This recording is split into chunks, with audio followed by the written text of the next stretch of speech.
Well, it's pouring rain today, so let's work on a project inside here. So what we got going on here is a 10-inch 3-jaw chuck, a 10 by 10 chunk of 3/8 plate, and a 2,500 pound 4-lug hub and spindle.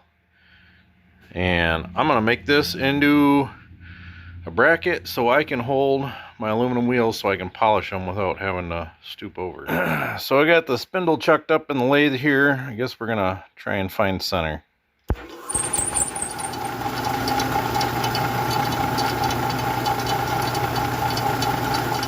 I got roughly the center of this 10 by 10 plate marked out and center punched already. I'm gonna go ahead and just drill a little pilot hole right through there. Now I got roughly the diameter of that lathe chuck marked out on this plate here. So I'm just going to take the angle grinder and a cutoff wheel and knock off these corners so I don't have so much material here. Well, sun's shining in here, it's a little hard to see. But we got all the corners knocked off of that plate and use the center of that to line up the dead center. The center I drilled in this, lined up the dead center for that, and then, or rather that's a live center I guess, and then put that plate in there and just kind of squeezed her in, and now we're gonna go ahead and weld the plate. Alright, I got that welded on now. So now I use the lathe to mark the center line for the holes to bolt the chuck up to, and now we're just gonna round off the edges there.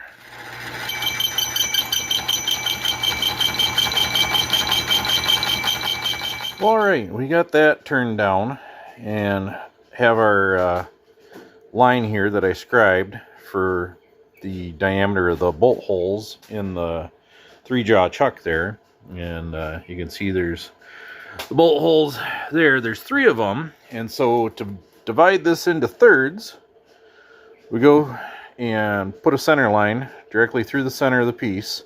So up here will be one of our holes, and then to find the other thirds, take our dividers and go from the center to that point, and then on the opposite side we go from that point, and I scribed a line in over here, so that'll be one of ours, and then over on this side that'll be the third one.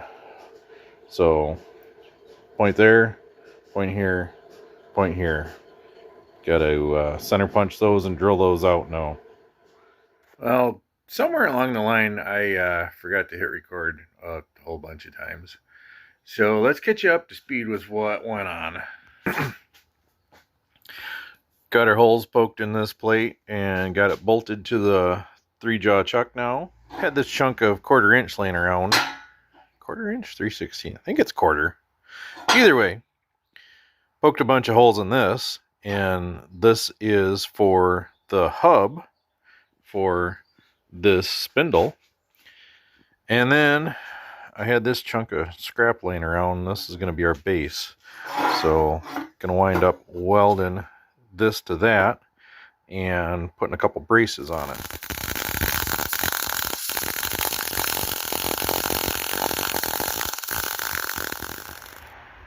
Got that welded up and kind of lean that back at an angle. Kind of hard to see with all the clutter in the background there, but lean that back at an angle just for you know, because it's going to have a lot of weight out at this end.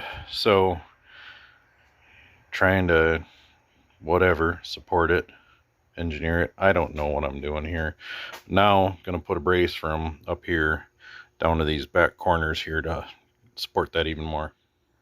Now, if you're wondering how I come about like these, cutting these complex angles and stuff, I scientifically eyeballed it and then just kind of held it up there and marked it with a Sharpie. Next thing I need to do, that I probably should have thought of a while ago, is I'm going to poke a couple 1/2 inch holes in the bottom of this base. Here is our finished base. Before we get any further, probably should throw some paint on it.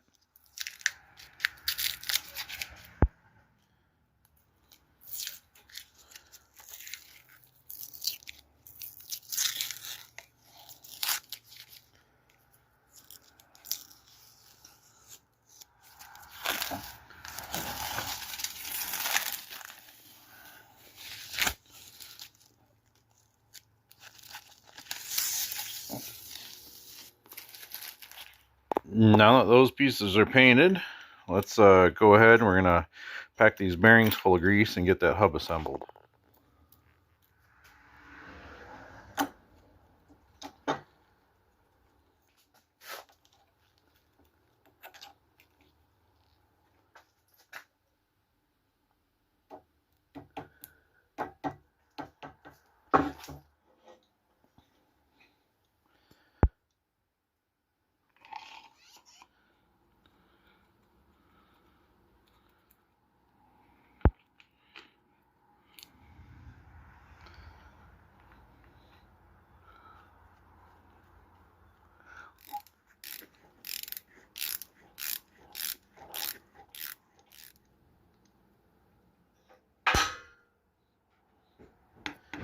Now that we got this all assembled, I'm going to bolt the hub to the bracket over there.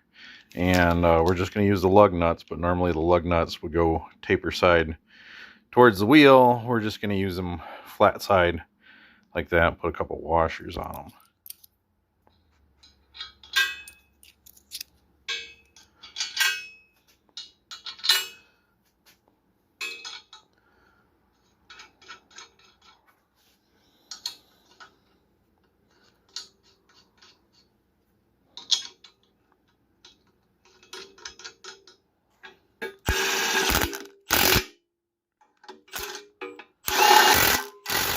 So now there's our finished product.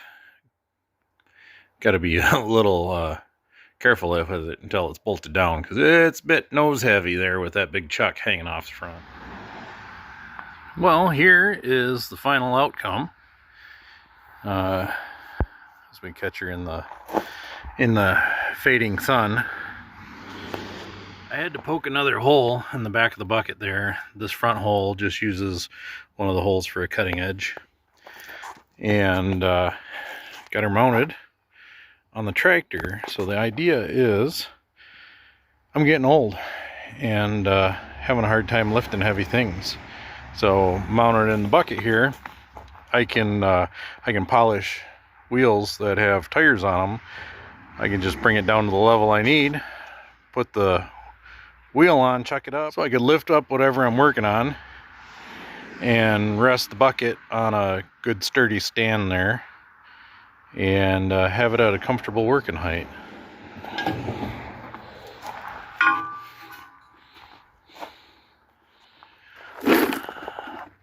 There we go. Sitting on the stand. It's a nice comfortable working height. As you can see, it's about shoulder high as all the traffic goes by. Hopefully that way I don't have to hurt my back bending over to polish these things anymore.